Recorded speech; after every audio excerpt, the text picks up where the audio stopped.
Assalamualaikum warahmatullahi wabarakatuh. Perkenalkan, nama saya Febri Andriano Pradana. Saya dari kelompok 1 dan saya akan memperkenalkan kelompok saya. Pemateri 1, tentang pengertian akidah disampaikan oleh saya sendiri. Yang kedua, dasar hukum akidah disampaikan oleh Jaidun. Yang ketiga, ruang lingkup akidah disampaikan oleh Mayada. Yang keempat, sumber akidah disampaikan oleh Reni.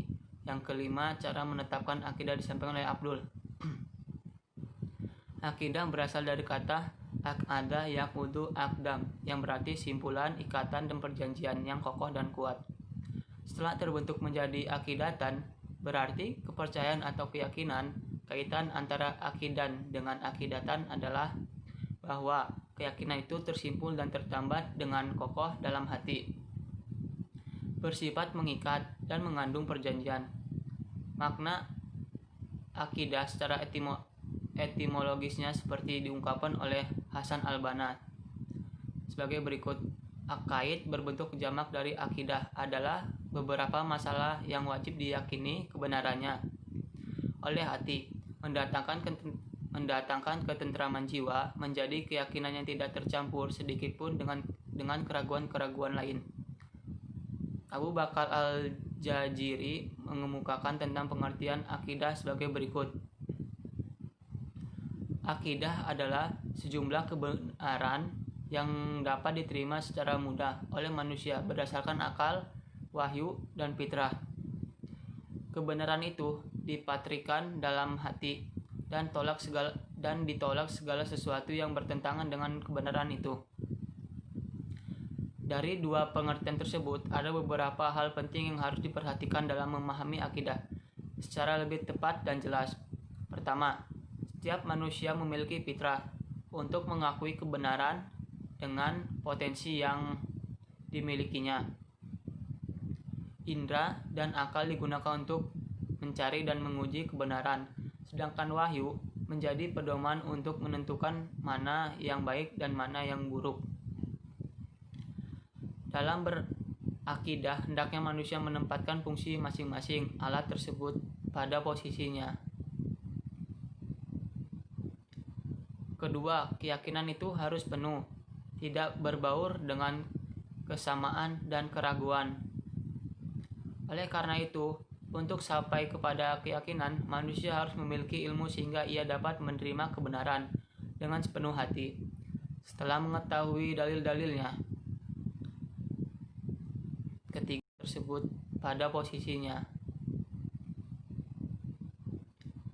Kedua, keyakinan itu harus penuh, tidak berbaur dengan kesamaan dan keraguan.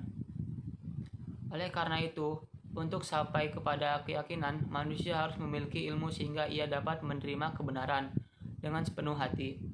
Setelah mengetahui dalil-dalilnya. Ketiga, akidah harus mampu mendatangkan ketentraman jiwa kepada orang yang meyakininya. Untuk itu, diperlukan adanya keselarasan antara keyakinan lahiriah dan batiniah. Pertentangan antara kedua hal tersebut akan melahirkan kemunafikan. Sikap munafik ini akan mendatangkan kegelisahan. Keempat, apabila seseorang telah meyakini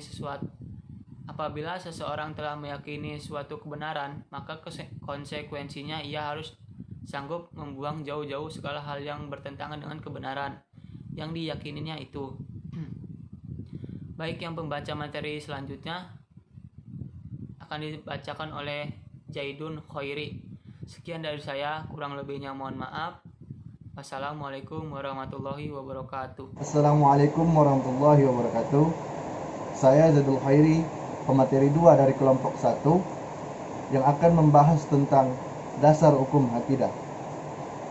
Dasar hukum akidah Islam tidak lain adalah dasar dari ajaran Islam itu sendiri, yaitu Al-Quran dan hadis atau sunnah Rasul.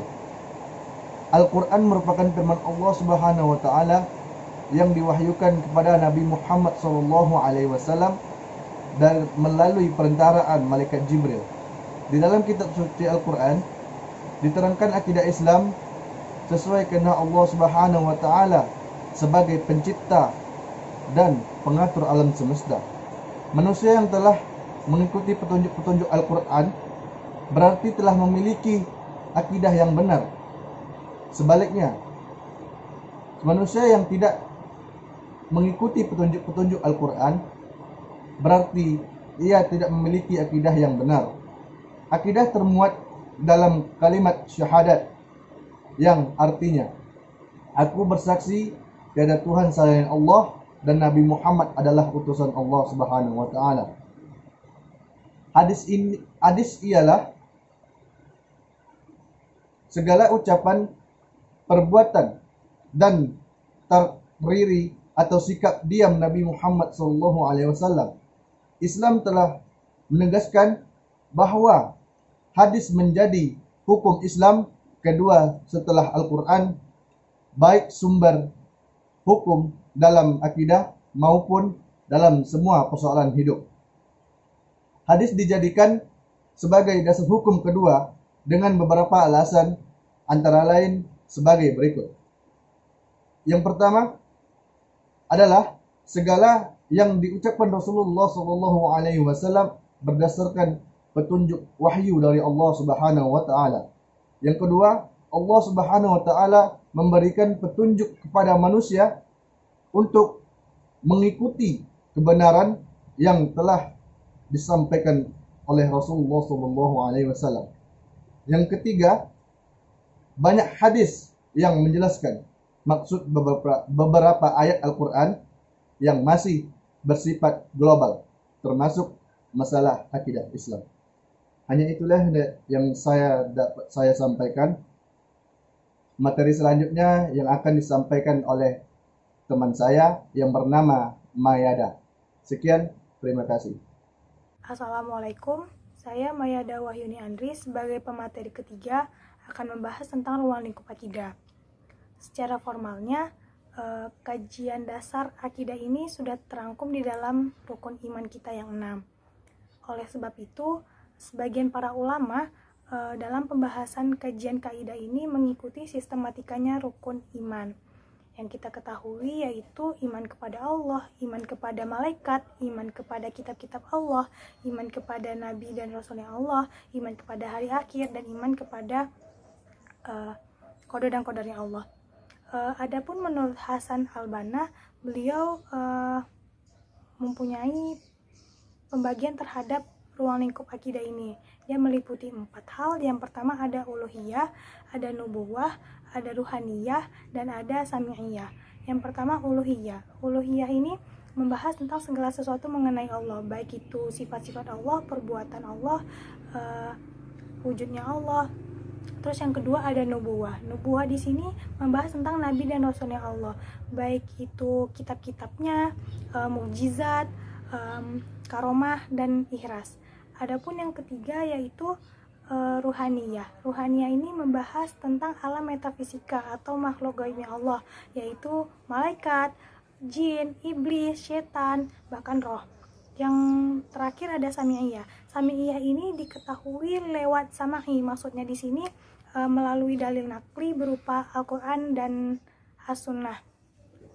Di sini seperti alam barzah, tanda-tanda hari kiamat, surga neraka. Adapun menurut pendapat Profesor Dr. Haji Syahrin Harahap MA dalam ensiklopedia Akidah Islam menjabarkan ruang lingkup akidah mengacu pada 3 kajian pokok. Yang pertama ada ma'rifatul mabda', yang kedua ada ma'rifat al-wasitoh, yang ketiga ada ma'rifat ma'ad.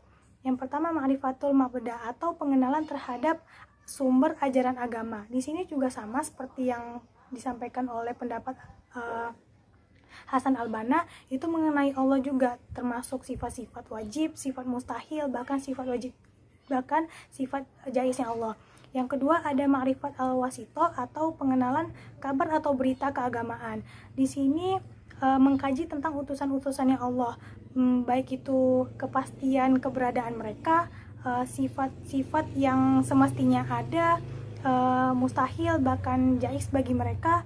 Terus juga ada dibicarakan tentang kitab suci yang wajib kita percayai, ciri-ciri kitab, dan di sini juga dikaji tentang malaikat, baik itu hakikat tugas beserta fungsinya. Yang terakhir ada ma'rifat al-ma'ad, yaitu pengenalan terhadap masalah-masalah kelak di seberang kematian. Di sini mengkaji tentang sama seperti yang di Hasan al-Banna pada Sami'iyah, itu membahas tentang alam barzah, ada mizan, surga neraka, akhirat dan sebagainya. Jadi kita lihat di sini dari 3 pendapat ini, pendapatnya sebagian para ulama, Hasan al-Banna dan juga Profesor Syahrin ini memiliki sedikit perbedaan, tapi pada dasarnya dalam ruang lingkup akidah ini pasti terdapat kesamaannya. Sekian, terima kasih. Maaf jika ada salah kata. Materi selanjutnya akan disampaikan oleh teman saya, yaitu Reni. Assalamualaikum warahmatullahi wabarakatuh. Perkenalkan, nama saya Reni Gustini, saya dari kelompok 1. Saya akan menjelaskan tentang materi 1, yaitu sumber-sumber akidah. Sumber-sumber akidah dapat dibagi dalam berbagai macam. Yang pertama ialah Al-Quran. Al-Quran merupakan sumber akidah yang pertama. Firman Allah Subhanahu wa Ta'ala yang diwahyukan kepada Rasulullah melalui perantara malaikat Jibril. Di dalamnya Allah telah menjelaskan segala sesuatu yang telah dibutuhkan oleh hambanya sebagai bekal kehidupan di dunia dan di akhirat, yang merupakan petunjuk bagi orang-orang yang diberi petunjuk, pedoman hidup bagi orang-orang yang beriman, dan obat bagi jiwa-jiwa yang terluka. Allah menurunkan Al-Quran sebagai sumber hukum akidah karena Allah mengetahui kebutuhan manusia sebagai seorang hamba yang diciptakan untuk beribadah kepadanya. Bahkan jika dicermati akan ditemui banyak ayat dalam Al-Quran yang dijelaskan tentang akidah, baik secara tersurat maupun secara tersirat. Oleh karena itu, menjadi hal yang wajib jika kita mengetahui dan memahami akidah yang bersumber dari Al-Quran. Kitab mulia ini merupakan penjelasan langsung dari Rabb manusia yang hak dan tidak pernah sirna ditelan asa. Sumber akidah yang kedua ialah As-Sunnah. Seperti halnya Al-Quran, As-Sunnah adalah satu jenis wahyu yang datang dari Allah Subhanahu wa Ta'ala, walaupun lafaznya bukan dari Allah, tapi maknanya datang darinya. Yang menjadi persoalan adalah banyaknya hadis yang lemah beredar di tengah umat dianggap sebagai mutiara yang bukan berasal dari Rasulullah SAW, dinisbahkan kepada beliau.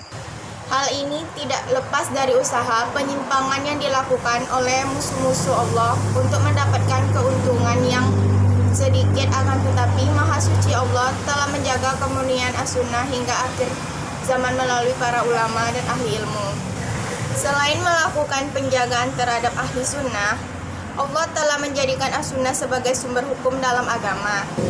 Ibnu Qayyim juga pernah berkata, Allah memerintahkan untuk menaatinya dan menaati Rasulnya dengan mengulangi kata kerja taatilah, yang menandakan bahwa menaati Rasulullah wajib secara independen tanpa harus mencocokkan terlebih dahulu dengan Al-Quran. Jika beliau memerintahkan sesuatu, hal ini dikarenakan tidak akan pernah ada pertentangan antara Al-Quran dan As-Sunnah. Setelah As-Sunnah, sumber akidah yang ketiga ialah ijma atau para ulama. Sumber akidah yang berasal dari kesepakatan para mujtahid umat Muhammad SAW setelah beliau wafat tentang urusan pada suatu masa. Mereka bukanlah orang yang sekedar tahu tentang ilmu, tetapi juga memahami dan mengamalkan ilmu. Di dalam pengambilan ijma terdapat juga beberapa kaidah-kaidah yang penting yang tidak boleh ditinggalkan ijma dalam masalah akidah.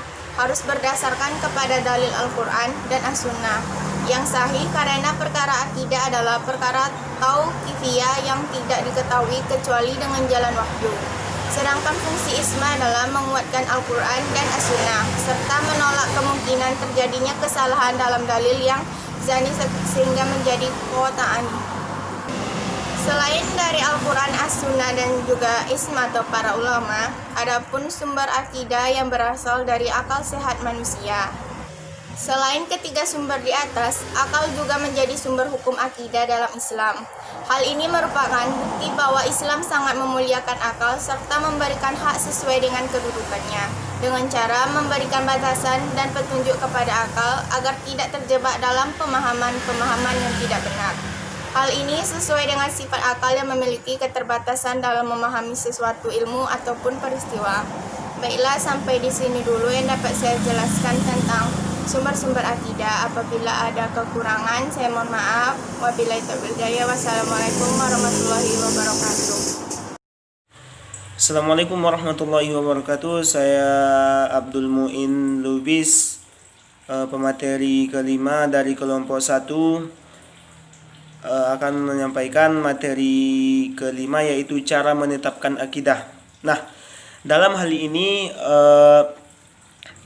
cara menetapkan akidah ada 5 cara sesuai dengan Al-Quran, yaitu yang pertama, memberikan dalil-dalil atas kebangkitan manusia dengan cara menjelaskan kekuasaan Allah Subhanahu wa taala untuk mengembalikan penciptaan makhluk sebagaimana pertama kali diciptakan.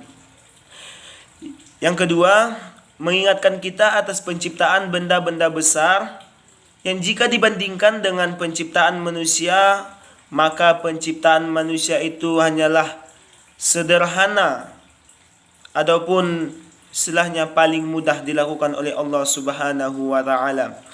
Yang ketiga, yaitu dengan cara menjelaskan hikmah yang diberikan Allah dalam memberikan balasan terhadap amal perbuatan, sehingga orang yang berbuat amal baik kelak di akhirat tidak akan sama nasibnya dengan orang yang berbuat buruk.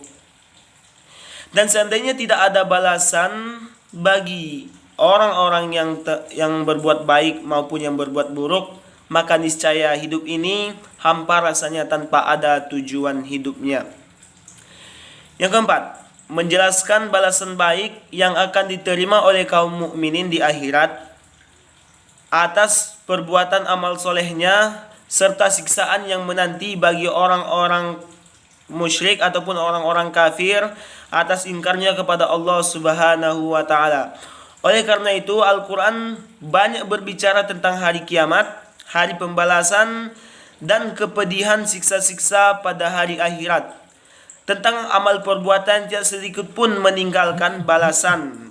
Dan tentang penimbangan amal itu tidak akan luput dari seberapa banyak ataupun seberapa kecil dosa kita tersebut ataupun amal kita tersebut, walaupun hanya sebesar biji sawi. Dan yang terakhir, membatalkan hayalan yang dihasilkan kaum musyrik dan orang-orang musyrik bahwa Tuhan-Tuhan mereka itu akan memberikan pertolongan di hadapan Allah Subhanahu wa taala. Akan tetapi itu semua dibatalkan oleh Al-Quran, yaitu yang mengatakan tidak ada seorang pun yang bisa menyelamatkan dirinya kecuali syafaat dari Allah Subhanahu wa taala bagi hamba-hamba yang dikehendakinya. Nah, demikianlah 5 cara menetapkan akidah yang telah saya rangkum, dan kurang dan lebihnya saya mohon maaf. Wabillahi taufiq wal hidayah wa ridha wal inayah. Wassalamualaikum warahmatullahi wabarakatuh.